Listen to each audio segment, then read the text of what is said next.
I have been missing talking to you guys, missing the podcast and everything. And I'm not ready for a new season to fully start. So I kind of have the idea of doing like a mini season 4. I feel like we'll start season 5 in January of 2026. And for the month of December, whenever I have something to say, I'm just going to come in and drop some thoughts. So today, I want to talk about something that we have to have spoken about a million times on this podcast, which is my unpopular belief, which I think, no, let me just say it. My unpopular belief, which is that the whole if he wanted to, he would thing is surface level bullshit that is,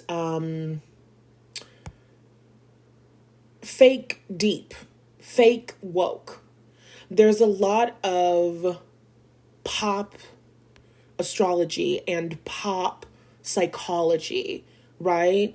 These incredibly complex and nuanced topics like astrology, metaphysical principles, and mental and emotional and psychological health and wounds and maintenance and the way that we behave in alignment with these things and because of these things, right?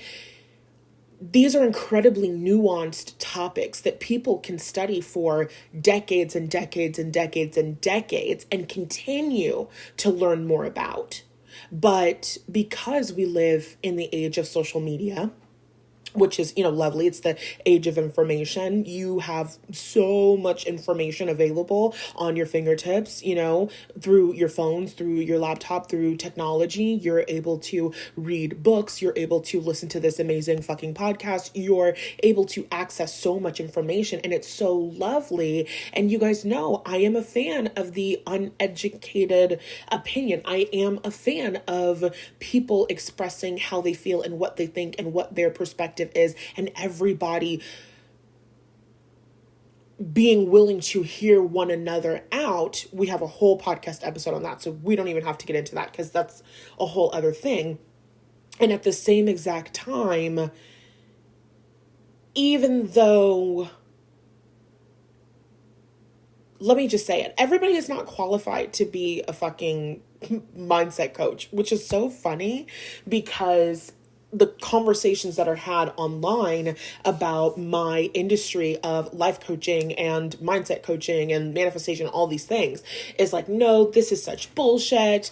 There's no regulations and blah, blah, blah, blah, blah, which, I have a million thoughts and opinions on, and I've shared those through many different podcast episodes. So we really have to stay focused because I want to get into this episode and I want to get out. I know what I'm saying sounds counterproductive, but what I mean is when you get online and you get on social media, people can talk about things that they don't really know shit about.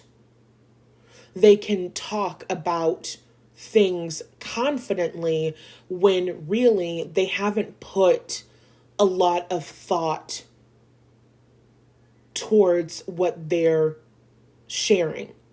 And so you can see a couple different psychological terms. You can gain a certain level of understanding about something. And then you can start walking around the world thinking that you know everything about human beings and human behavior, but you don't.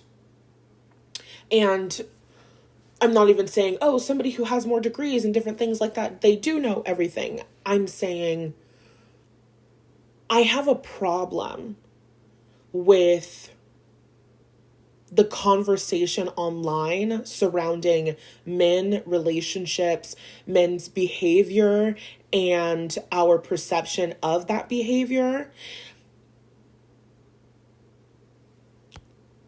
Because we don't live in a black and white world, right? We see the Instagram infographics all over the place that tell you take mixed signals as a no. If he wanted to, he would. If you're questioning it and you don't understand, then that means that he doesn't actually want to be with you. And then there are people who, I love people who have easeful relationship experiences. Like, I love that so much for you, but just because that is your experience does not mean that that's going to be something that is universally applied to all people. So sometimes you'll have men on a podcast or an Instagram story or a tweet or something, and they're like, yeah, the truth is that, you know, if he really wanted to, he would. Like, I wanted to be with you, and so I was. And it's like, it's so lovely that this was your experience. I'm so happy that things were so easy for you. But just because things are easy for one person, just because things are easy for one group of people, does not mean that things are going to be easy for all other people across the board. Everybody does not have an easy time getting into healthy, committed relationships where there is intimacy and there is authenticity and there is, did I already say the word genuine? Everybody does not have an easeful time establishing that genuine, authentic, safe, meaningful connection. And so we get these stories, and I'm going to tie this into you serving and you helping people, whether you're a coach or a business owner or something. However it is that you're helping people, your unique story and your challenges are really powerfully going to help you to serve. And sometimes when you are called to serve others, you're called to serve community, you really struggle a lot so that you have the capacity to connect with people and to meet people where they are. So we'll get there in a second, even though I have more to say. Okay, focus. So, is it ultimately true that if he wanted to, he would? Sure, that sounds like a really beautiful phrase, but I'll give myself as an example. I am a business owner. I am an entrepreneur. I want wealth. I can't say I want wealth more than I want anything in the world, but I want a lot of things in the world, and 98% of the things that I want in the world do require wealth, right? The lifestyle that I want, the way that I want to travel, the way that I want to live, the clothes that I want to wear, the way that I want to dress, the perfume that I want to adorn my body with, the kinds of jewelry that I want to put on my fingers and my wrists and my neck and my ankles and my toes and you get it. The kinds of experiences that I want to have, the kind of environment that I want to raise my children in. All of those things require a certain level of money. All of those things require a certain level of wealth. And so money and growing and expanding my business and creating consistent cash flow that feels easy and supportive and abundant is a huge priority for me in my life. And even then, this has been one of the hardest 4 or 5 months of my life in business. Not because I've been having a lot of challenges in the external world, but because I've been having a lot of challenges in the internal world. I've been hitting up against so many fears. There are emails that I'm actively, right now, avoiding. There are emails and there are deadlines and there are certain things that I wanted to have in place, that I wanted to be up and running in the beginning of December at the latest. I'm recording this on December 12th, and I've got some really solid drafts. I've got some great next steps. I've got some amazing, plans. I've got concepts of a fucking plan. You know what I'm saying? But sometimes fear stops me from going after the things that I want and desire. And when we have these pop psychology terms, but we don't really have any critical thought going along with it, we run into issues. Because when we start actually looking at these things and addressing these things, is it true that if he wanted to, he would? Is that the ultimate truth 110% all of the time? No. Because do you mean to tell me that the reason why there are so many people experiencing poverty in the world right here and right now is because they don't really want to be wealthy?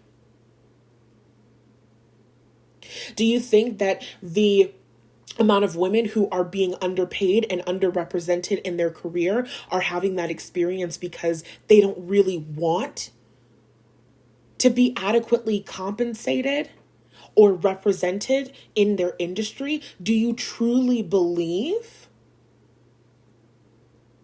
that the people in the world who are struggling under the emotional and mental and spiritual and political and legislative consequences of systemic oppression, do you believe that the reason why so many people in the world and in this country are struggling is because they don't want it? Do you really believe that the reason why so many generations of Black Americans are struggling is because they just don't want to be as successful as white people? Do you think that the wealth gap between Black people and white people is occurring because Black people just really don't want it bad enough? If it was easy, everybody would be doing it. I'm tired of us having conversations as if we're living in a fucking world where everybody gets everything that they want whenever they want it just because they want it. I know that they don't. Because I actually live in this physical reality and I actually observe the things that are going on around me. And so when we have something as complex as relationships and emotions, hold on, my iPad is literally at 1%. Oh my God. I hit my, hold on. Okay, I had to move to the floor. When we have something as complex and nuanced as relationships, as romantic relationships, this idea of if they wanted to, then they would,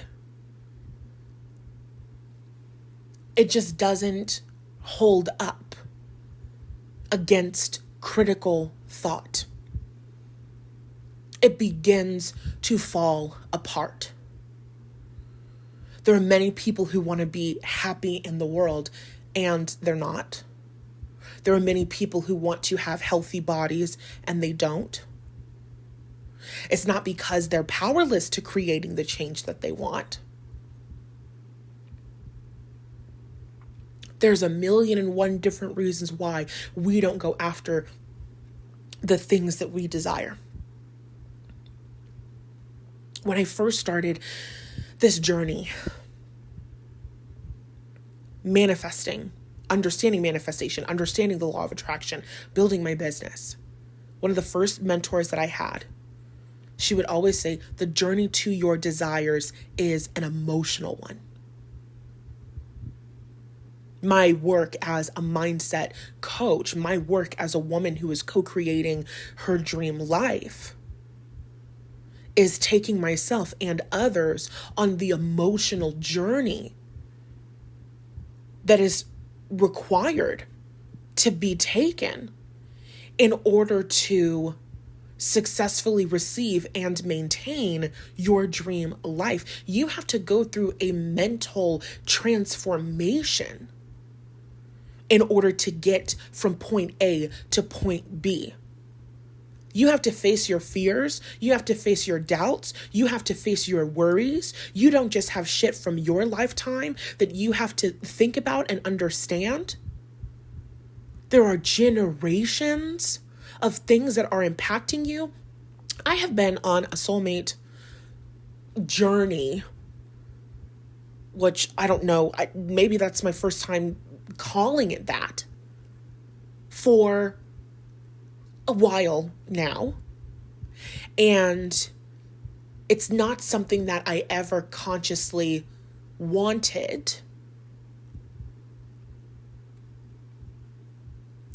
And you have listened, if you've been listening to the Naked and Noisy podcast, which I suggest that you do. You can listen in the episodes when I'm talking about love and I'm talking about relationships and I'm talking about men, and it's getting incredibly vulnerable, and I'm talking about the realizations and the shifts that are happening and taking place. I have been going on an emotional journey for a long time, and it didn't just start with the most recent soulmate connection that I had. The journey of healing and being able to maintain a healthy relationship started for me when I was 18 years old, getting ready to turn 19. I was a freshman in college. It was my first year of college. And I had a crush on a boy. And I was a freshman and he was a senior. And I remember I would see him all the time in the library. And this would have been like a Monday or a Tuesday, whatever. I had like my schedule, right? So there was a day where I didn't have classes, but I was in school because I worked on campus. And so I was like, okay, he's always in the library. So I'm going to go to school. I'm going to go to work on like that Monday or that Tuesday, and I'm going to look really cute. And then after I go to work, then I'm going to go to the library, just go to the library. And it like looks like I'm like studying or something, but I'm not there to study. I'm there to Mac, basically. I'm there to get this boy that I have a crush on. And so I remember I was sitting in the library, and I'm literally like, there's like a circle table or there's chairs.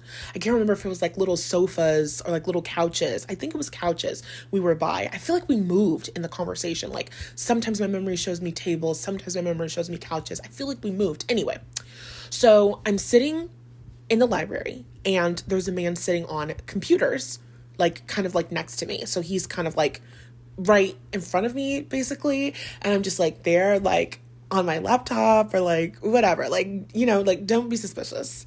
Don't be suspicious. Don't be suspicious. But I'm in the library for this guy.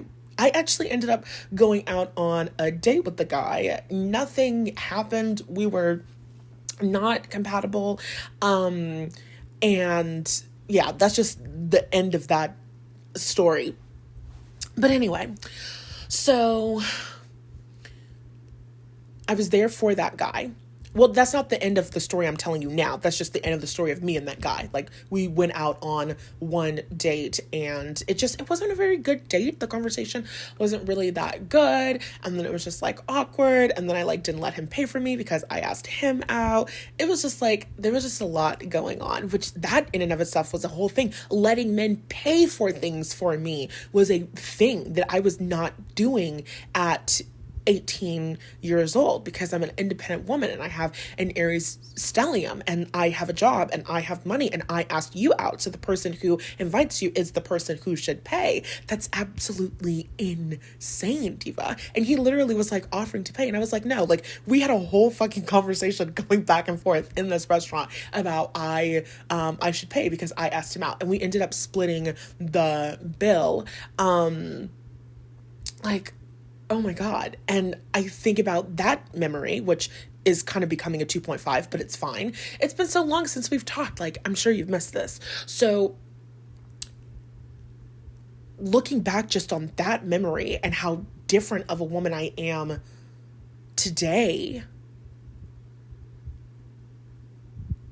I have a completely different relationship with receiving. I have a completely different relationship with being taken care of. When I was 18 years old, I was afraid of being a burden. I had difficulty receiving and being taken care of because I thought that the more that people gave to me, the more that they would hate me, the more that they would see me as a burden, right? As a consequence of my own childhood experience. So that's a fucking complexity. You see one experience of me being out on a date and being like, no, I invited you, I should pay. But really, at the root of that experience is the story I was telling, which is, if I allow men to take care of me, if men spend money on me, they will eventually hate me and resent me because I will be a burden on them.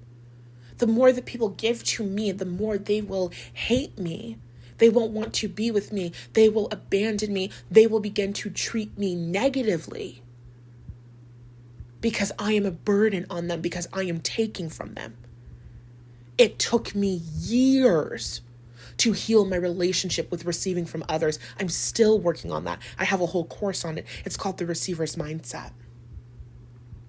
And in it is literally how I take you from that experience of, I'm afraid to take from others. I feel like a burden. I feel guilty receiving. I feel afraid around receiving, to allowing yourself to receive, seeing that it is good and it is okay and it is safe for you to receive. I can teach you on that because I lived through that and I moved through that. And I'm not saying that my way is the only way for you to heal your relationship with receiving. I'm saying I have a way that works for me and a way that works for my clients. And if you listen to my podcast episodes, and if you read my emails, and if you get into my free offers like the free resource library, and you find them to be helpful, and you experience breakthroughs when you utilize the resources that I have made available to you for free, then it is very likely that the Receiver's Mindset course will also support you in further transforming your life. Do you see how that works?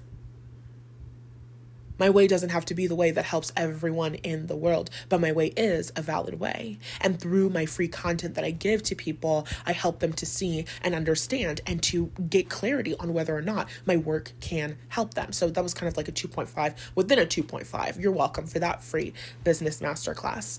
Okay. So my relationship with receiving has changed drastically. Okay, that was a 2.5. What was I talking about right before that? I got a little bit too lost in the sauce. If they wanted to, they would. It's not true, because we are incredibly complex. We're not living in a black and white world. Yes, I was in my school's library. I was a freshman. So this was February of 2018. This was probably like February 21st of 2018. This was a couple of weeks before my 19th birthday. And I'm sitting in this library. The reason why I know the date is because I have memories on like my fucking Google Photos. I have like some videos or something from that specific day that all this shit happened. Anyway, so I'm in my school's library and I'm like looking like so cute. And I'm like, oh my God, like he's going to see me and he's going to like be in love with me and we're going to get married. Right? And, so I'm sitting there and I didn't really have a plan. My plan was just to be there, period.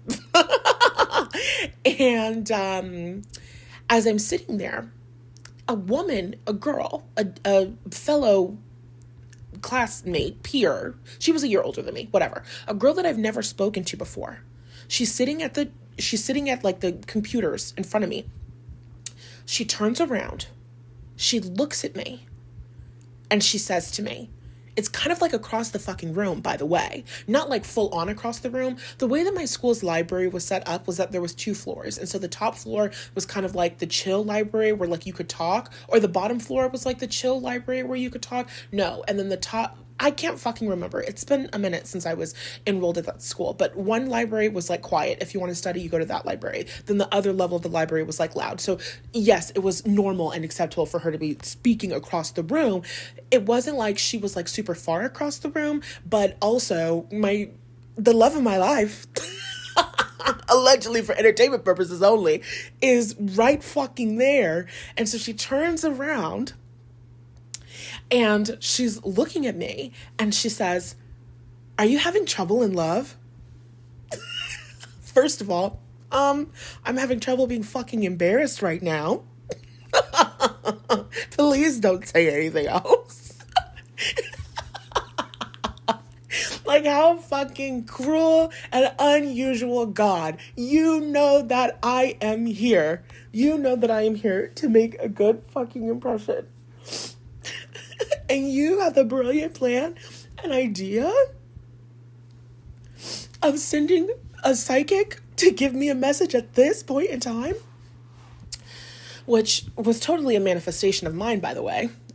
2.5. This is a really good episode. It's been a minute since we've talked, and all of this really connects, I pinky swear. So before I went to my college, I used to watch a lot of New York City vlogs. Well, once I was committed to the college that I went to, I was watching vlogs of people who like went to that college or who went to college in New York City, so I could like prepare and like mentally and like all of that. Little did I know I was manifesting at the time, but that's not neither here nor there.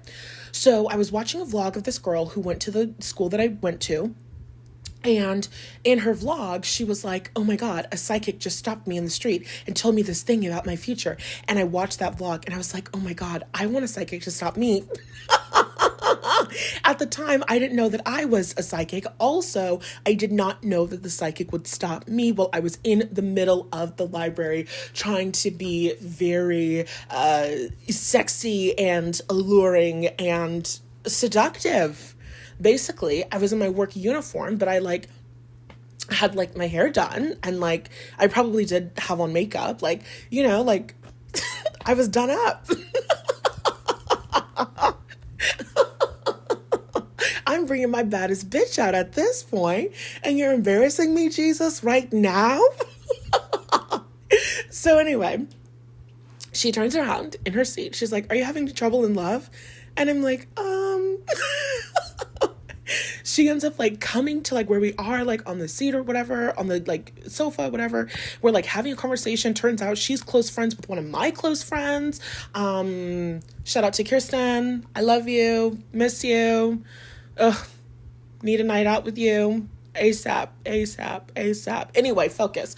So we end up like all like talking, and she's like giving me messages like from spirit. Like God literally was just like, "Hey, turn around and talk to that little girl because she needs to hear this." And so basically she was just like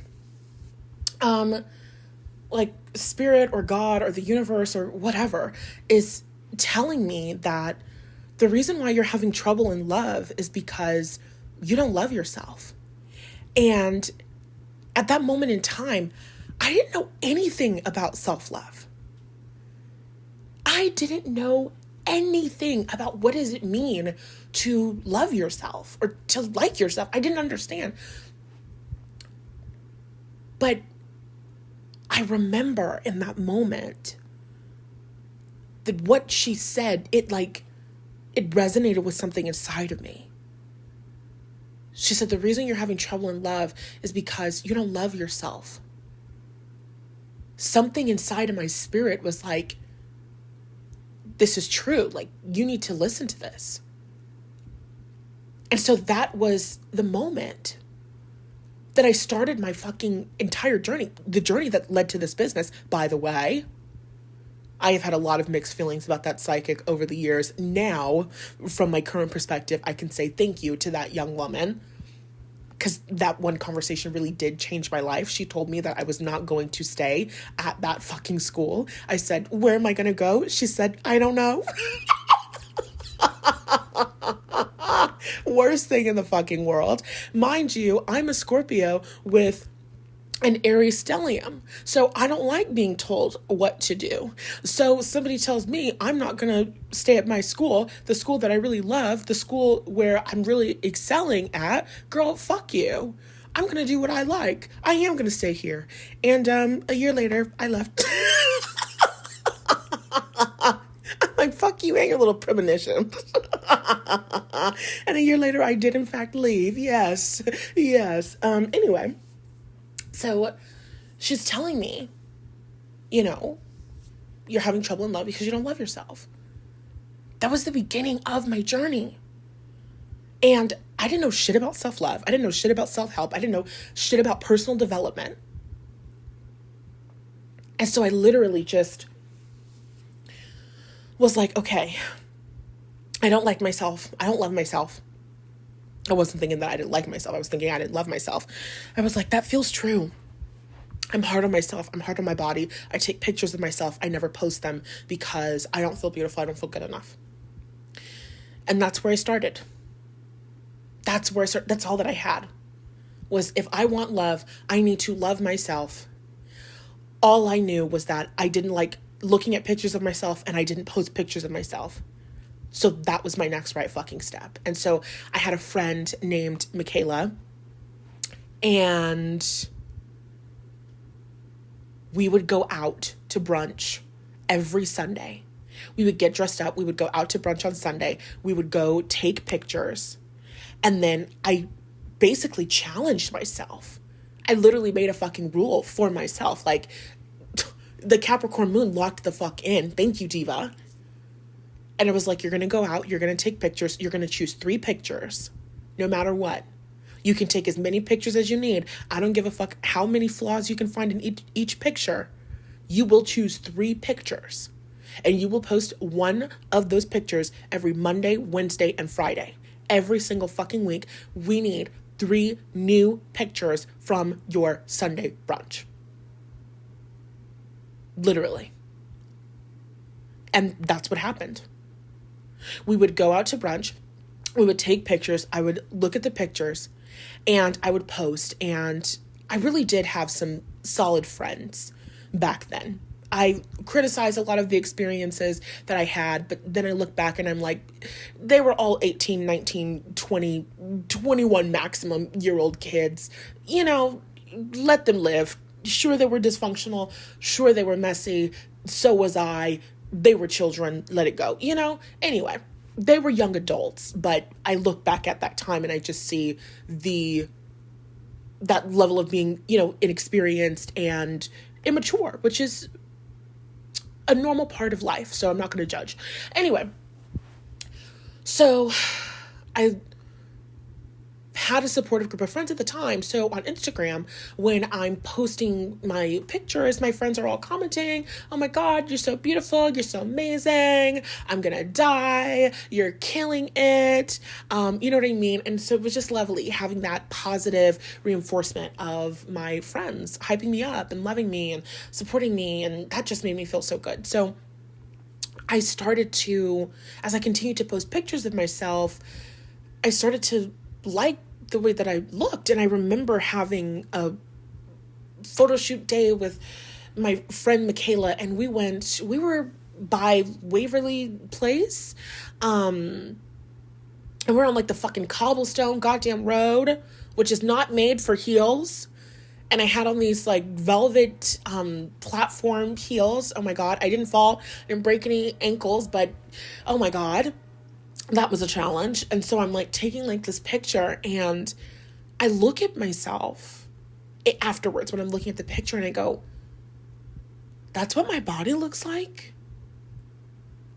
I did not know what my physical body looked like because I avoided the mirror. And like I would look at the mirror to like look at my outfit and like say like, okay, like I like this outfit, like this outfit is good, but I wasn't spending time looking in the mirror positively. I didn't have a positive experience with myself and my body image. And up until that time, if I spent too long looking in the mirror, it got very negative and it got very depressive and it got very like, you have a million fucking flaws. Everything is wrong with you. You are so repulsive. You are terrible and nobody will ever love you. Like that was really my experience. I remember being a freshman in high school and I lived in my grandfather's house at the time. And I was looking at this mirror that we had in the hallway. It was kind of like this like full length-ish mirror. And so I remember putting on this like kind of like pencil skirt moment that I had, and I was looking in the mirror and I like turned to the side and I had like, I can see the memory in my eye. I had like this fucking little pooch of adorable fat, where my stomach was. And I was just like, oh my God, like, I don't have a flat stomach. Like, this is so terrible. Like, I am so ugly. Nobody will ever love me. Like, oh my God. I just tore myself to shreds. And I look back at that moment and I'm like, Diva, you were like a size 12 or 14. Sister, it's not that bad. It's not that bad. And even if it was bigger, because obviously I'm bigger now, my ideal body size is probably a size 20. Just like a solid size 20. Like, that's my dream. That's my goal. Right now, I'm like a size 22 and I look and feel fabulous, right? But that's just my personal desire for self-expression. So my relationship with my body has changed and my relationship with fat has changed. And that's happened as a consequence of decolonizing my fucking mind. But it's like, again, all of these things are complexities. Everything that I'm describing is like a fucking nuance. I'm trying to tell you one story about how my self-love journey started, but then in order for you to really understand the power of the self-love journey, I have to tell you about the shit that I was going through at 14 years old. At no point along my journey was I going to have a moment where if you wanted to like your body image, then you would, and I was just going to flip a fucking switch. And suddenly I was going to like myself, and suddenly I was going to love myself, and suddenly I was going to look in the mirror and be satisfied with what I saw. That's not how life works. That's not realistic. It's not black and white. We don't live in a world where if you want something, you do it. Bullshit. Because the majority of people on planet Earth are not living emotionally fulfilled lives. And they would be if they were going after the things that they wanted and the things that they desired and the things that called out to them. But that's fucking terrifying. On a physiological level, your nervous system gets terrified at the idea of doing something that you've never done before, of going outside of your comfort zone. These are things that you have to know how to move through. As human beings, we are constantly wanting new things, wanting to grow and expand, wanting to create something new. Stepping into your next level is a triggering experience. It is a challenging experience. Growth is challenging. So no, it's not true that if he wanted to love you, then he just would. It's not true that if he wanted to be with you, then he would be at your house with flowers. What if he wanted to be with you, but he didn't grow up in a household where he was being taught how to identify his emotions and feelings? What if he really does love you, but he doesn't know how to process his emotions and feelings? When you don't know how to process your emotions and feelings and your feelings feel larger than life. You avoid and you run away. We all know the collective understanding and assumption about men is that they're not emotional. Doesn't it make more sense logically that you would be connecting with a man who has a terrible, shitty relationship with his own fucking emotions? And he could totally, absolutely, wholeheartedly want to, but be experiencing so many internal struggles that you do not have an awareness of? That makes sense to me.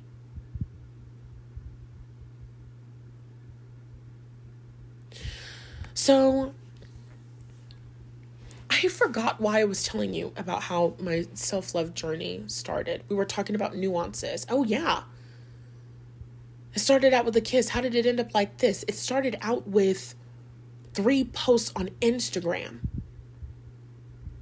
And over the course of nearly 8 years, a decade of my life has been dedicated to learning how to love myself. Oh my God, I've never said that sentence out loud.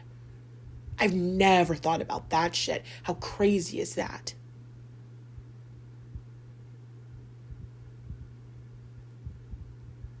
Somebody who has actually done the fucking work. Somebody who knows what it is like to go on the journey of feeling worthless and ugly and not good enough to feeling amazing and worthy and having a healthy self-image and feeling beautiful. And sometimes I still have bad days, but I know how to navigate bad days. It's not that you become perfect and you feel perfect all the time. It's that you develop the skills necessary to navigate those moments of insecurity. That's the goal. That's what you're creating. That's what it's my job to teach you and to help you to achieve.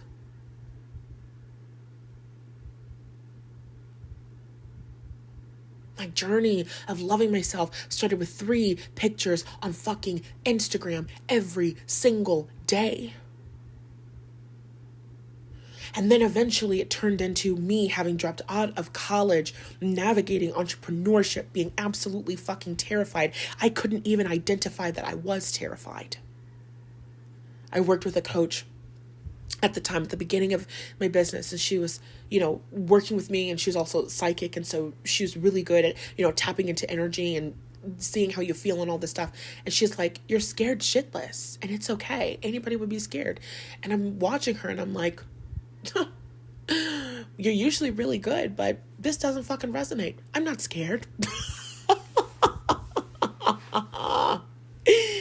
But I can look back on that experience. I can look back on on the beginning of my business, and I realized I was fucking terrified. I was absolutely terrified. She was absolutely right. I was scared fucking shitless. Every single day you're anxious. Every single day you're worrying about whether or not things are going to work.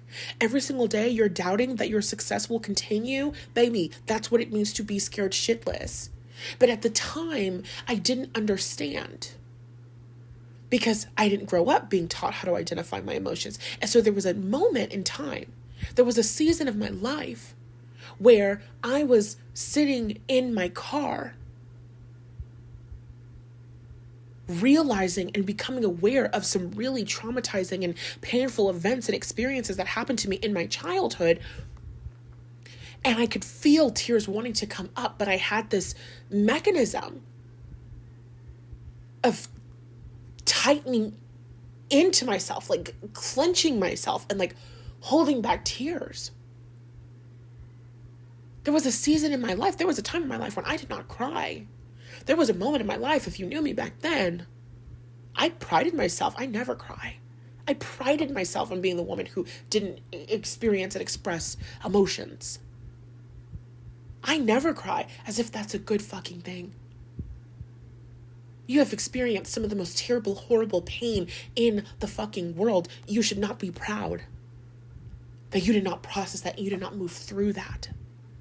And so there was a time in my life where I had to sit in my car, and as these memories and things came up, I had to, moment by moment, communicate to myself that you are safe and it's okay to cry. It's okay to let it go. It's okay to let it out. It's okay to cry.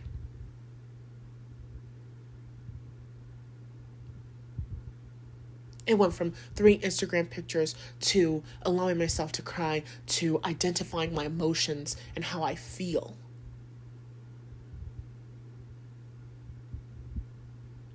That didn't happen overnight. If he wanted to, he would. What if he wanted to and he didn't have any of the proper fucking tools? I wanted to be in a loving relationship when I was 18 years old. I didn't know what I didn't know. The only emotions that I really knew were being pissed off, angry, and like scared if I was watching a scary movie, and being excited and being happy. I was very fucking surface level with the shit. I didn't know how to identify when I was feeling powerless. I didn't know how to identify when I was feeling pessimistic. I didn't know how to identify doubt. I didn't know how to identify worry. I felt guilt and I felt shame, but did I know how to name those experiences and those feelings as guilt or shame? No, I did not. I wanted to be in a love relationship very bad.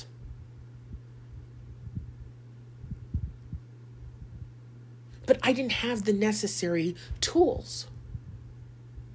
In order to live your dream life, you need the necessary tools. You can't do it without it.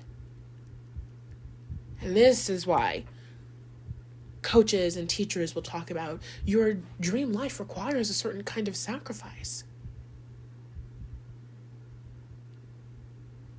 Are you willing to sacrifice your current identity? Are you willing to sacrifice the current experience? Where you don't identify your emotions, where you push things down, where you avoid things, where you avoid talking about things, where you avoid confrontation. Are you willing to let that go? Are you willing to walk away from that? And are you willing to walk into the unknown? By the way, you've never been there. By the way, on top of feeling embarrassed because you did not develop the skills that certain people with emotionally mature parents were given in their childhood. So now you're sitting here having to reparent yourself, feeling embarrassed based on all of the things that you don't fucking know. But you want to consider yourself to be a smart person. You want to consider yourself to be a capable, competent adult. Now it turns out there's a whole bunch of shit that's considered basic human stuff that you don't know how to do, that nobody showed you how to do, nobody taught you how to do. That's embarrassing. Also, you've never been there. Physiological level, nervous system now getting activated. Your mind and your ego will do anything to keep you safe. And so now you have your mind coming up with 1,000,001 different reasons why you should not go into the unknown. You should not go over there. You should not take your business to the next level. You should not have a healthy relationship. You should not have a love relationship. You should not tell that person how you feel. You should not be vulnerable. You should not be open. Challenge after challenge after challenge after challenge after challenge after challenge after challenge. It is absolutely possible that somebody can love you with all of their heart and all of their soul and still be challenged on the journey to being with you and choosing you and committing with you and giving you what it is that you desire and require in a relationship. You don't just wake up one day and the guy shows up in your life and says, I want to be with you, and then everything is perfect and you ride off into the sunset. What it means to really live happily ever after is not every single day is rainbows and sunshine and it's perfect and it's just a Disney movie and we only experience that one conflict that one time. No, living happily ever after means I live my life with a toolkit. I have several resources and I know when to deploy each resource.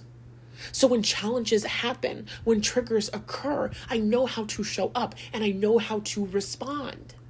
I know how to move through them. It doesn't mean you won't have a bad day. It doesn't mean you won't make a mistake. It doesn't mean that you won't fuck up. It doesn't mean that you will be perfect. It means you will have the tools that you need to navigate through those challenges as they arise. Challenges are a normal, natural part of life. Your fears, your doubts, and your worries.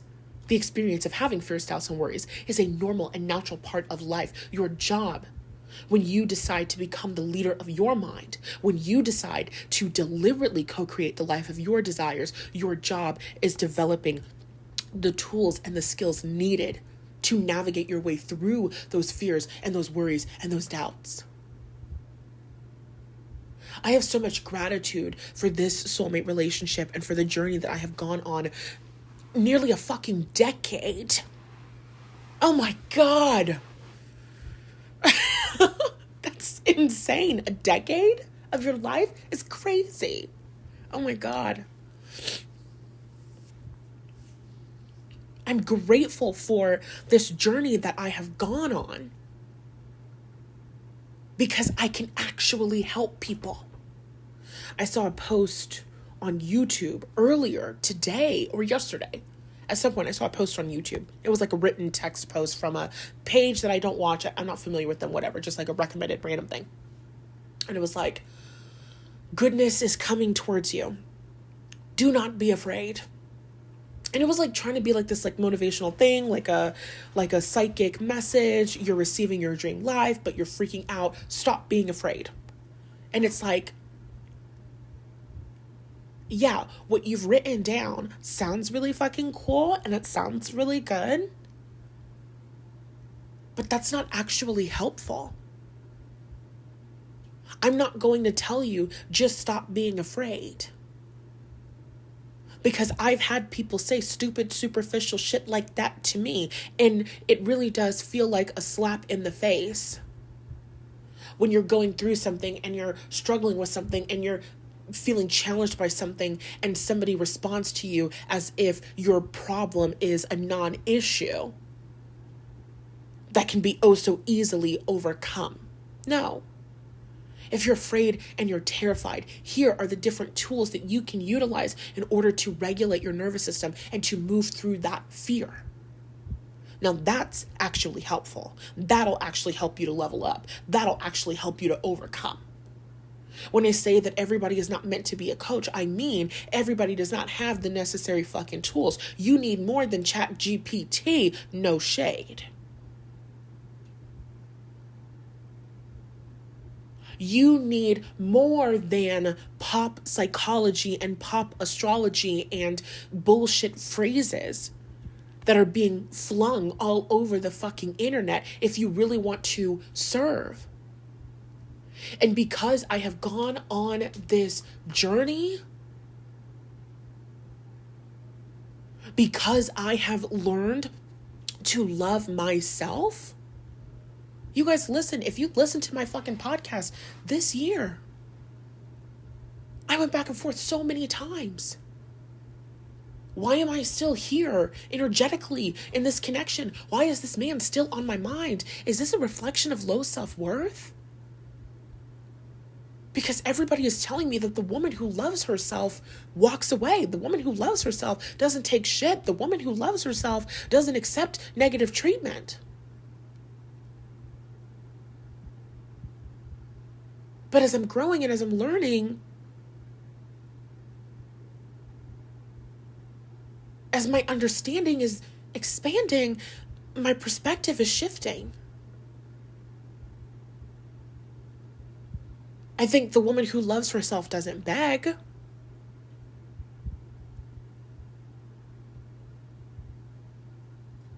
I think the woman who loves herself doesn't take somebody else's actions personally to mean something about her. Whether or not this man ever commits to being in a relationship with me, that does not reflect my worthiness. It does not reflect whether or not I'm lovable. It doesn't reflect whether or not I'm good enough. It doesn't reflect whether or not I'm beautiful. Because I love myself, so I know that all of those things are true. I have mirrors. I see the fucking reflection. I create videos and content for a living. I see the face card has yet to decline. My God. She's absolutely gorgeous.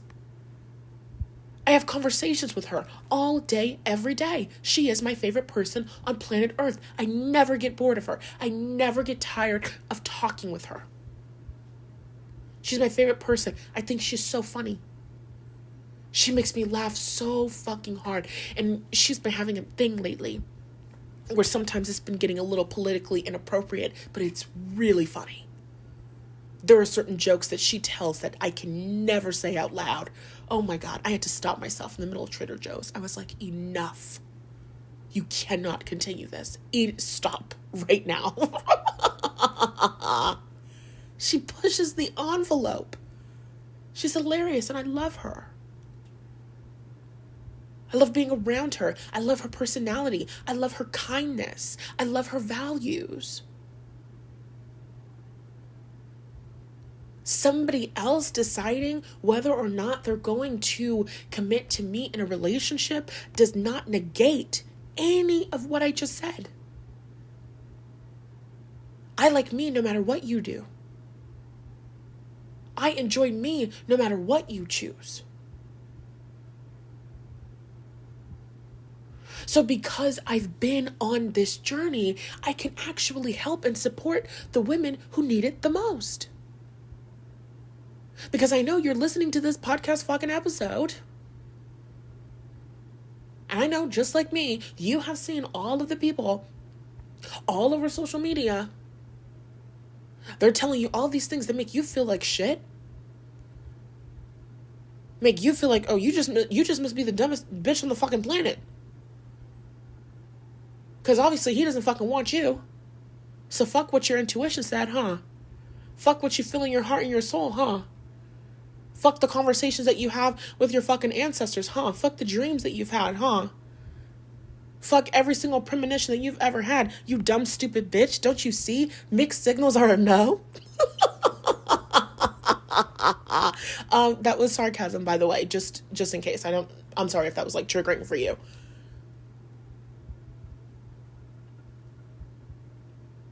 Like, it gets to a point.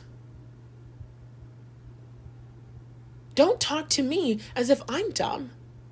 That was my biggest struggle. What if I'm an idiot? What if I'm a stupid fucking idiot? What if I'm making a terrible choice? What if he's a narcissist? What if he's abusive? That was really difficult for me because narcissism and emotional immaturity, from my current understanding, yes, of course, those two things could feed into one another. When you're emotionally immature, you have an egocentric perspective and point of view because you're immature. And so you make choices and decisions and you don't think about how they impact other people because you have not yet reached that point in your development where you understand my actions have consequences on other people's feelings and emotions. Sometimes they really don't think about it. Sometimes it really doesn't cross their minds. It's not about behavior being okay. It's not about behavior being acceptable. It's not about behavior being wanted. It's about understanding. And I do believe that there is knowledge and power. Yeah, that there's power in that knowledge. There's power in understanding human beings. There's power in understanding the reason why we behave in the way that we do. And it's complex. So of course I would sit and go back and forth with myself. Like, what if he is a narcissist? Because yes, I have dealt with that. Or is he just this emotionally immature person? All of these other fucking things.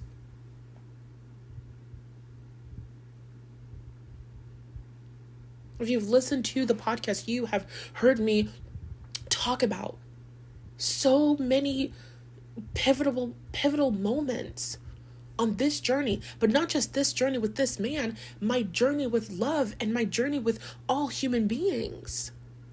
I had a whole fucking podcast episode on the consequences that the hundreds of years and generations of enslavement would have on Black people and relationships and the way that we show up. Think about the media. Think about the stories that are pushed and fed to us, consciously and unconsciously, about Black men and about what Black men are supposed to do and about who Black men are supposed to be and about what kinds of behavior is acceptable and cool and expected. If you're living in a world where if you are emotionally mature and open and honest and communicative, somebody is going to make fun of you and call you a fucking simp, yeah, that might create some challenges for you. That might manifest in some resistance that you have towards being emotionally open and communicative and expressive. There's 1,000,001 different reasons why someone might not communicate to you, and someone might not connect with you, and someone might not commit to you. Did I already say that? Communicate, connect, commit, whatever. 3 C's. You get it. So no, everything is not as easy as just walk away, just let it go. Because what if you're a woman like me? What if you're a woman who has such a strong fucking intuition? When I tell you my mind is blown, I have had a month, and I don't mean December. October was fucking insane. Hated Libra season. Scorpio season, I had an attitude with you. Now I forgive you.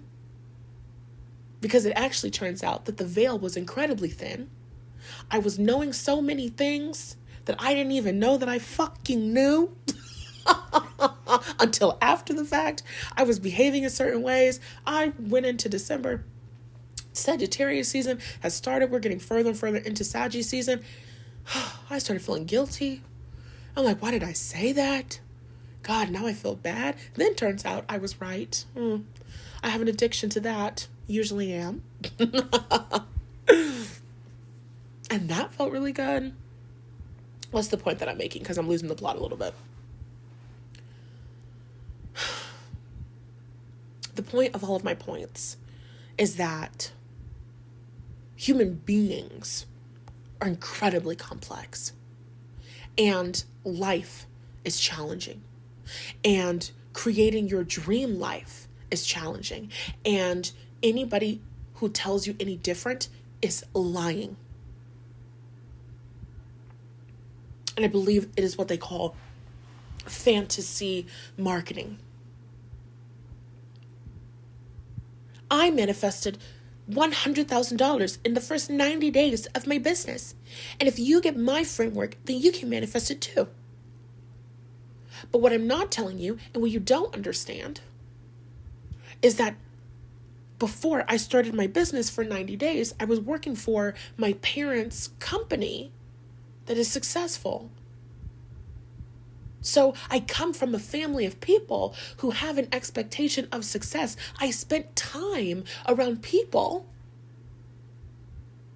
who have success. And even though it was challenging in the beginning for me, energetically I did already have that expectation. That if I behaved in a certain way, that if I showed up in a certain way, that it would work for me. That's a real life example. It's not true that if you get this framework, you're going to make $100,000 in 90 days. Is it true that it's possible? Sure. There's a lot of things that are possible. But there's a nuance there. It's going to take some work. It's going to take some effort. It's going to be challenging. My journey might not be your journey. And it's not that the woman whose story I'm using as an example, it's not that her framework doesn't work, because her shit does work and it's really amazing and really good. It's that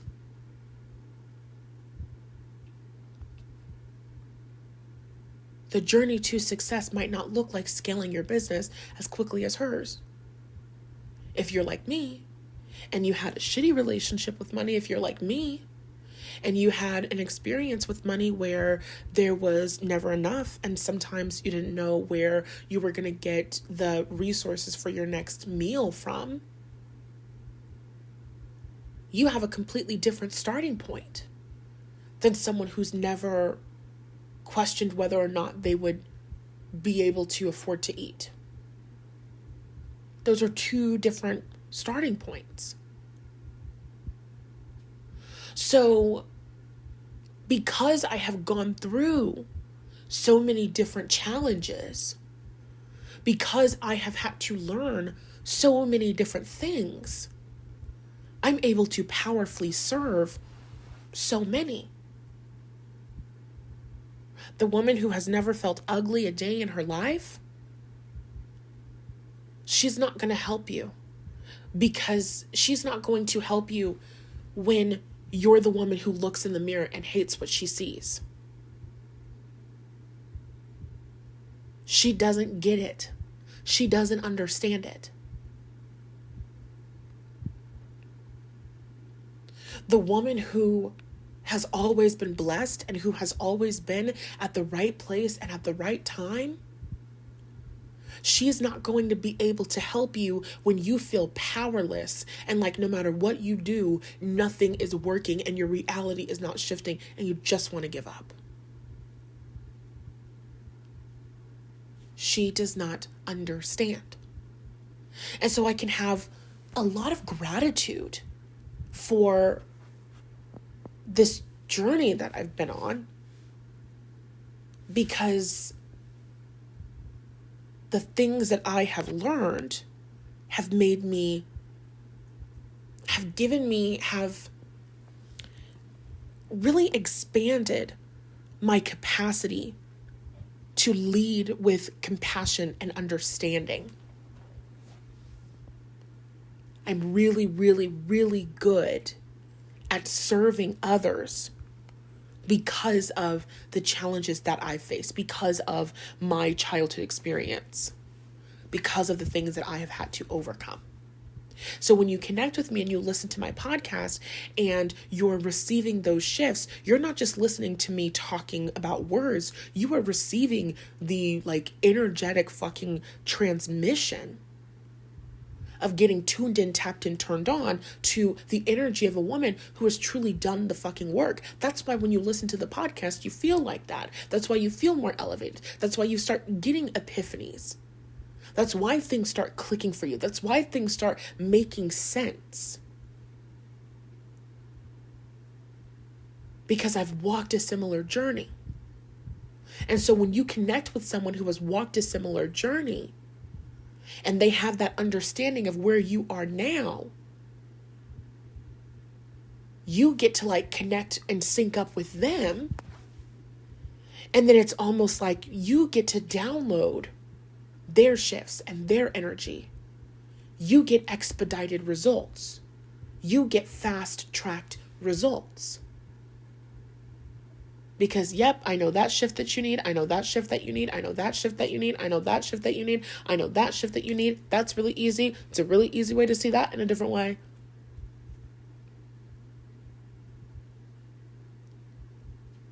Not because I saw it in a fucking infographic on Instagram, but because I lived it and I understood it. I understood it, but because I lived it and I understand where you're coming from, and I have real life experience and real life memories and a real life understanding, a real life wisdom that I can draw on in order to support you and help you. ChatGPT cannot give you what I can, right? And this is the same for you in your business. When you're serving, whether you are an entrepreneur or you're somebody who works in sales or you're somebody who is climbing the corporate ladder or you're an artist, your story is your power. Your journey is the reason why people relate to you. Think about artists. Our favorite artists in the world are artists whose stories resonate deeply with our own. I love Ernie Barnes. He is my favorite artist of all time. And going through a couple of years ago, he had an exhibit in the California African American Museum of Art, Museum of History, Museum of Art History, CAAM. It's in Los Angeles. He had an exhibit there. And I walked around and I learned about his life and the way that he was so passionate about social justice and equality and freedom for Black people. It spoke to me. And of course, I find his art to be incredibly aesthetically pleasing. You're probably very familiar with it.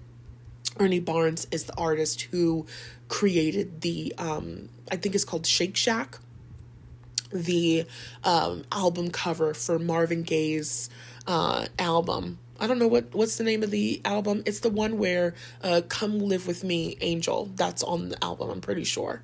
Anyway, you probably know it. It's the one where the people they're like in a fucking juke joint, basically, and they're dancing. And Ernie Barnes' art was his artistic style. He was known for his ability to paint movement.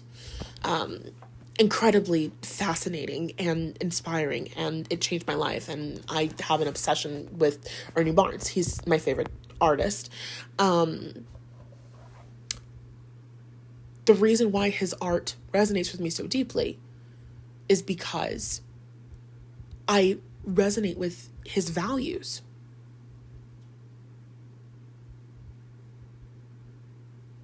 When I'm talking about his art and his artistic style, I'm not just saying, oh, that's a really pretty picture. I like his story. I like his life story. And I like what he stands for as a consequence of his life story. That's why I would pay top dollar for an Ernie Barnes painting. Right? Your story is your superpower. People are going to resonate with it in some way, shape, or form. Connecting with others and marketing yourself, whether it's through your career in your industry or you're an entrepreneur, whatever. It's understanding how to utilize your own personal story in order to build connection with others. Because the connection that somebody feels to you is the reason that they're going to choose you over the next person every single time.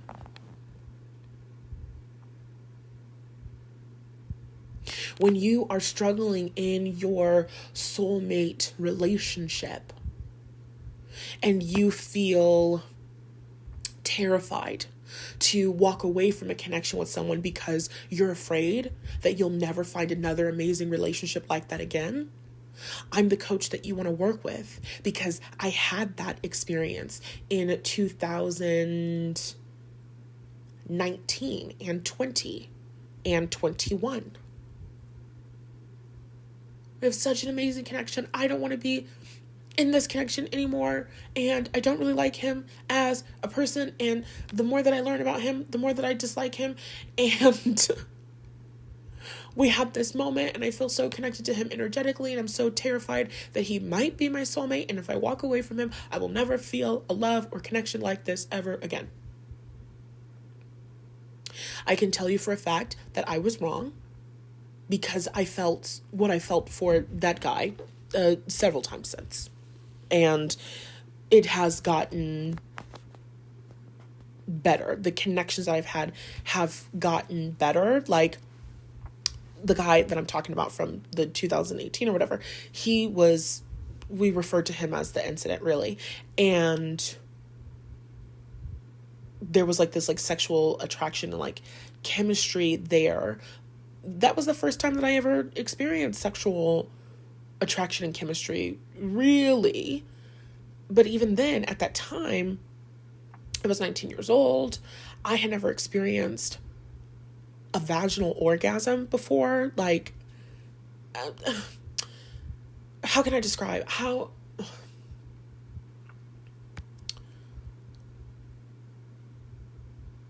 Later in life, when I started dating again, as the woman who had become more sensitive to herself emotionally and consequently had become more sensitive in her physical body, I started having even more powerful like orgasms, which is amazing and wonderful. 10 out of 10 would recommend. And also, when I was connecting with men, I connected with men who I had a stronger at least one man. I connected with a man who I had a significantly stronger sexual attraction to, which was crazy because that guy wasn't even like physically hotter than the guy from the incident. Just the fucking chemistry was kind of out of this world. It was kind of insane. But even then, that Eugene is not the highest level of sexual attraction or desire I've ever experienced in my life. But the point is, I know what it feels like to feel afraid that you're never going to be loved like that again, or you're never going to feel that good again. If you walk away from this, you're going to lose something significant and you'll never be able to get it back. I know what that feels like, and I know how to move through that. Not just from the mindset shift of, oh yeah, I did that, but because I did the inner child healing work so that I could stop telling that story and I could move through and I could overcome that fear. There's power in that. There are not many people in the world who can actually serve you and help you to move through these experiences. Because somebody telling you that you're a fucking cuckoo crazy for Cocoa Puffs delusional fucking bitch, that's not actually going to help you to heal. That's not actually going to help you to move through. You're going to feel invalidated and you're going to shut down and you're going to stop listening. That's not going to help you to progress. And I was sent here. I was created by God to help you to actually progress because I want you to actually be in an amazing love relationship. And I might not be in an amazing committed love relationship right here and right now, but I have done a significant amount of work to clear and open up and align with healthier and healthier love. And because I've done that work, I have helped clients manifest amazing love. Go on my website. Go watch Brianna's testimony. She was just in fucking South Korea. I think she's still in South Korea. I have no idea. She's been in South Korea for like weeks, months maybe. I have no idea. I don't even know if she's coming back home to America. I'm not even being funny. I have no idea. My client Brianna, she was manifesting a man. She was manifesting going to South Korea. She loves South Korea. And now where is she? In South Korea with her boyfriend who treats her right and spoils the fuck out of her. Amen. How did she get there? Coaching with Natalie Hughes. How did Natalie Hughes help her? Because she had to fucking help herself. Brianna had an easier time manifesting that love because she had less shifting to do than me. That's okay. And I don't have to be ashamed and I don't have to feel bad. My journey is my journey. And I get to love myself and I get to have compassion towards myself. And I really am having a lot of gratitude lately for that journey, like I've just said. So let's wrap this shit up. What's the message? Is it true that if he wanted to, he would? No, it's not true. I've said it once before. I'll say it again. I'll say it a million other fucking times. You're not a silly, stupid, dumb hoe because you feel feelings and you listen to your heart and you listen to your soul and you listen to your fucking intuition. You're just not. There are people who want things every day that they don't get. There are people who have dreams every day that they don't go after. There are people with amazing gifts and talents and skills whose work will never see the light of day. Not because they don't want it to, but because they do not have the tools to navigate the emotional journey that is required to go on in order to reach their dream life. Now, it's your responsibility to commit to the journey. It's your responsibility to commit to finding the tools, right? So there's a certain element of if he wanted to, yes, he would commit to finding the tools. But the point is that it's complex. Sometimes you want something, but it takes a really long time. I'm not saying you should listen to this and expect that your person is going to take forever and ever and ever to reach out to you and come see. That's not what I'm saying at all, ever. Manifestation is now. Receiving your desire is now. Living in the end is now. It's your job to be expecting what you want to come in. It's your job to be living and thinking and speaking as if you're on the other side, having what you desire. My point that I'm making is that we are human beings and we are complex. And there's a million reasons why we make the choices that we do. And sometimes we can want things very badly and we don't go after them. When I was in high school, I wanted to be a straight A student really badly. And I got really terrible fucking grades. It's not because I didn't care about school. I cared about school a lot. I cared about my career a lot. I cared about it so much, but my nervous system was activated. Because I was told directly and indirectly that if I did not do a good job, then colleges would throw out my application and I would not have a future. And if I could not go to college, then I would not be able to make money and I would not be able to survive. Of course, that activated my nervous system. That would have activated anybody's nervous system. And in response to my nervous system being activated, I moved into a freeze response. I did nothing. I moved into a flight response. I avoided. I was absolutely brilliant. You cannot convince me that I was not the smartest in my class. Oh, Natalie, how can you say that? Give me 10 more years and then we'll really see. Give me 20 more years and then we'll really see. You know what? Why don't we wait until everybody is dead? And then we can compare. We can compare what everybody has accomplished in their lifetime. And then I'll let the live studio audience decide who really was the smartest in their class. So far, how many? I'm not even 10 years out from high school. I have a business that is successful internationally. My business generates income from multiple countries across the globe. I have clients and students from all around the world: France, London, Dublin, Germany, the United States, Canada, Mexico. Well, one of my students was in the United States and she used the Receiver's Mindset course to manifest moving to Mexico, but I'll count her as Mexico. Australia. What else? They love me in several Caribbean islands. I'm trying to think. It's hard to remember because there's actually so many. They really love me all over the world. They enjoy me in Japan. They can't get enough of me in Shanghai. I'm really fabulous. I transform lives. I give women hope. I validate women's intuition and their experience. And I give them the tools that they need in order to create successful lives and relationships and money and careers. How many women are employed today because of Nath Hughes? Come on.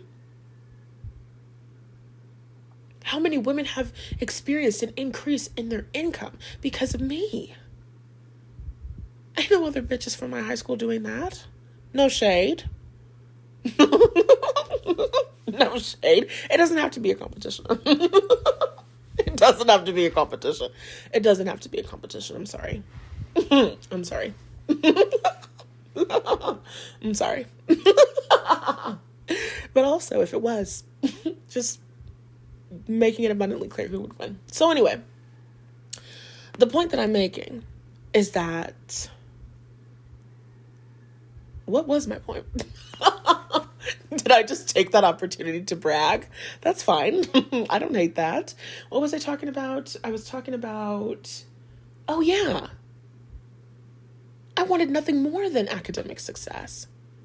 But I was terrified. And then I went to college and was literally on the dean's list 2 out of my 3 semesters that I was in college. And my second semester of my freshman year, the fact that I wasn't on the dean's list is something that I disagree with strongly. I should have been, but we don't have time to have conversations about the science, technology, engineering, and mathematician lack of communication skills. Like, ugh. Anyway, we don't have time. So whatever, fine. 2 out of 3 semesters is fine. I did really well in school. Because by the time that I got to college, I wasn't terrified that I wouldn't be able to get into college. My nervous system was not activated in that capacity.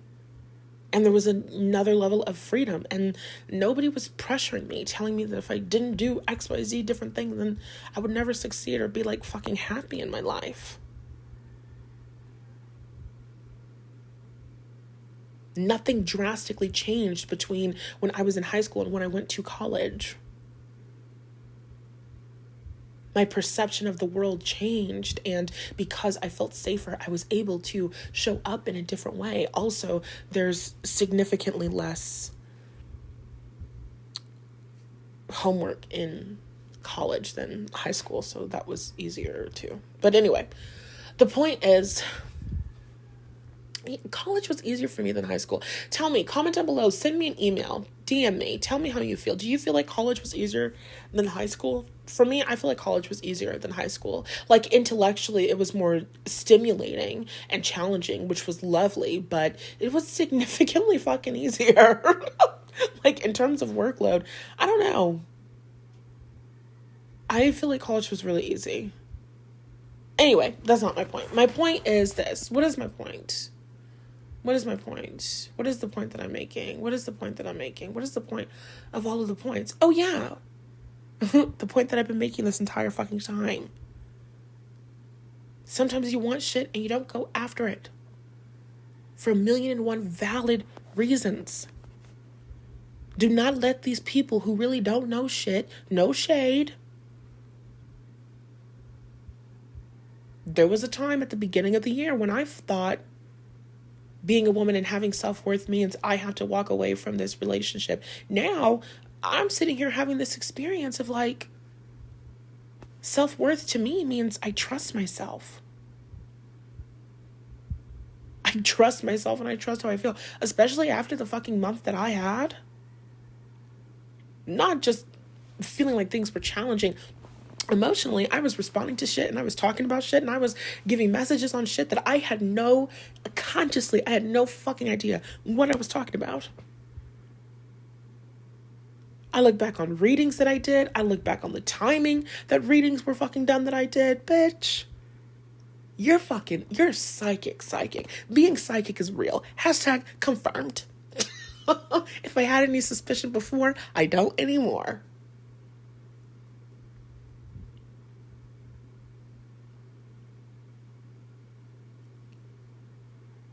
Being a woman who has self-worth looks like being a woman who trusts herself for me. And if my intuition is telling me that this is the fucking guy, then honestly, I'm willing to bet that this is the fucking guy. I'm going to be honest with you. I'm not even going to fucking hold you. I trust her, and I trust her bad. I trust her, and I trust her really fucking bad. I trust her enough to forgive this man for the numerous offenses, which some might describe as mistakes. The transgressions. It's not funny, but I've been laughing about it a lot lately.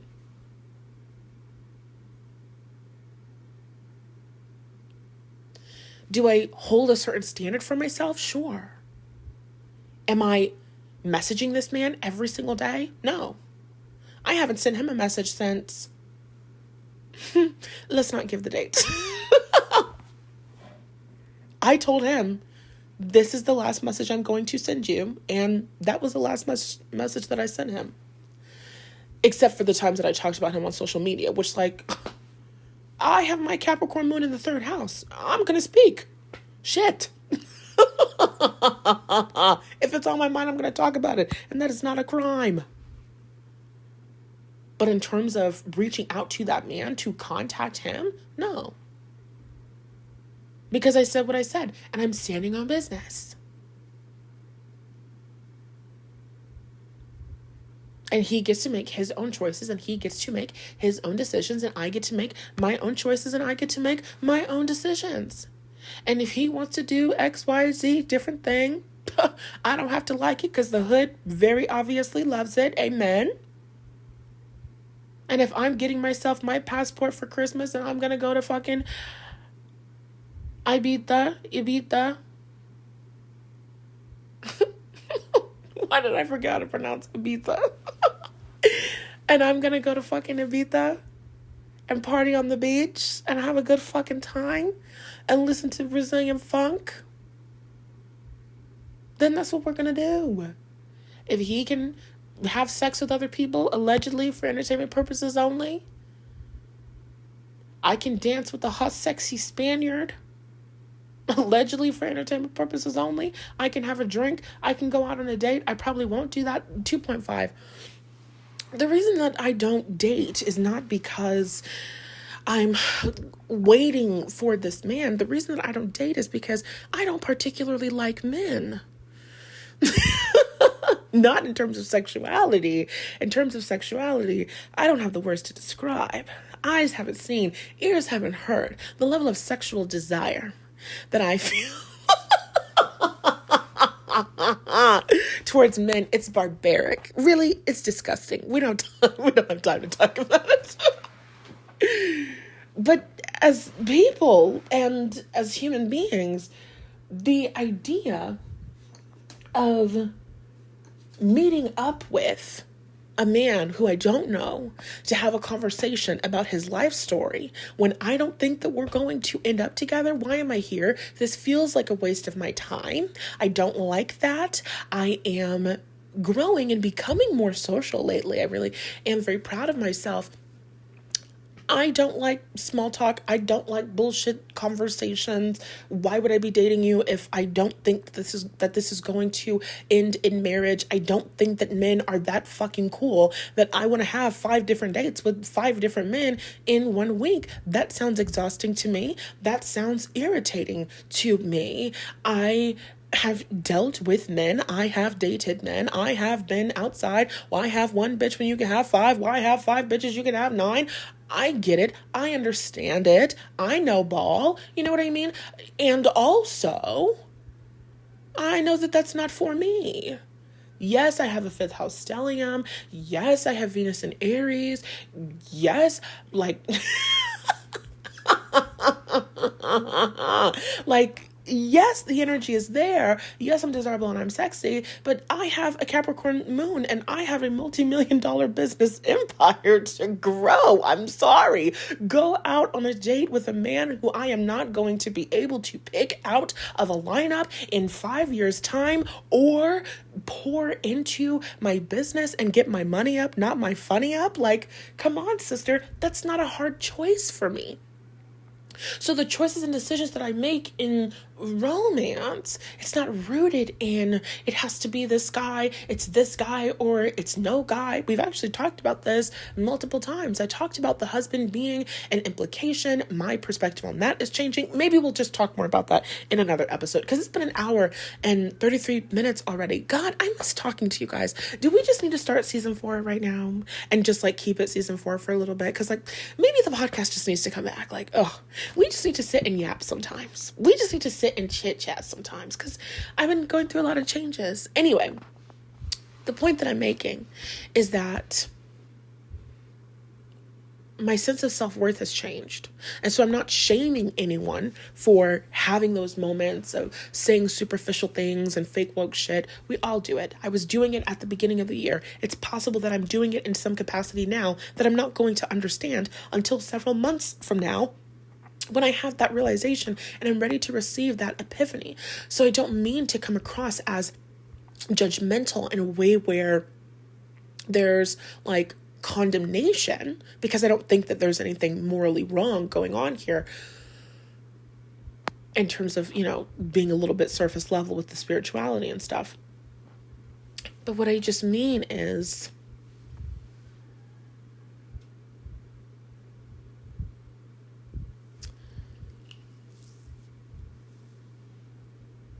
I do not want to, I cannot, on the naked and nasty, on the noisy, did you just say naked and nasty? On the Naked and Noisy podcast, I have to talk about what I really want to talk about, and I have to be open and I have to be honest. And I think that certain things are dumb, and I'm getting better at expressing myself. And so I think that the surface level stuff is stupid sometimes, and that's okay. I can think that something is stupid, and I can still respect you, and I can still hold compassion for you if you just so happen to be somebody who has said or shared some stupid stuff, like whatever. Okay. I've also said and shared stupid stuff. No big deal. Okay. That's the vibe. That's the vibe. So to sum all of that beautiful shit that I just set up, if he wanted to, and he's not, it makes sense, because men and people and human beings are complex. There's a million different factors that go into the choices and decisions that we make. And when we jump straight to, he's rejecting you, he doesn't want you, that can result in shame. It can result in us mistrusting ourselves.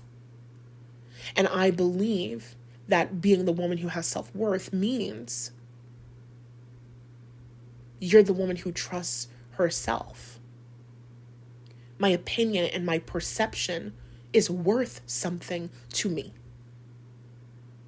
And so when I receive something in my heart, when I receive something in my soul, when I receive something from my fucking ancestors, I'm sorry, you can say whatever you want to say. You can do whatever you fucking want to do. It's above me at this fucking point. Here comes the bride, bitch. I'm just kidding.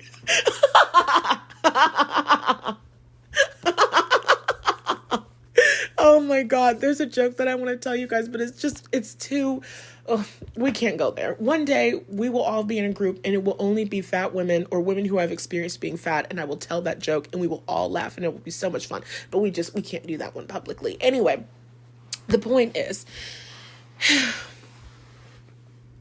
we're complex and it's okay to trust yourself. And my mini update is I've been trusting myself and feeling my emotions and being human. Do I sometimes feel upset by this man's actions? Yes. And do I also still feel that I want to be with him? Yes. And that doesn't make me any less of a person. And that doesn't make me any less of a woman. I have a strong sense of compassion and understanding. And for me, my self-worth looks like not chasing and begging and trying to go after, like, energetically or internetly, you know what I mean? Like physically. That's what my self-worth looks like. I'm not going to chase you down, but am I going to honor what I feel? And am I going to honor what I desire? And am I going to expect my intuitive nudges to come to fruition? Of course I am. Because I trust myself. And I trust the universe. And I trust my ancestors. Even though there was some very interesting deception and maneuvering and things that occurred over the past 45 fucking days, but it actually was kind of cool. And that's a conversation that maybe we'll have another time. We have to get off of here. This can't be a 2-hour episode. We can't do this. We can't. But there's so much that I want to say, you guys. So much, but I feel like we're good for now. I feel satisfied with this episode. I hope it helped you. If it did, rate the podcast 5 stars. Hit the like button if you're watching on YouTube. And if you didn't like it, if you thought that it was absolutely shitty, just don't do anything, diva. Just click off. You can block the account. I don't care about that, but just don't rate it negative, okay? Just don't even do that. Don't even fucking worry about it. And if you do that, then I know what you are. A hater. Okay, I love you guys, and I'll talk to you again in the next episode. Oh, Wait, I have a mini mastermind.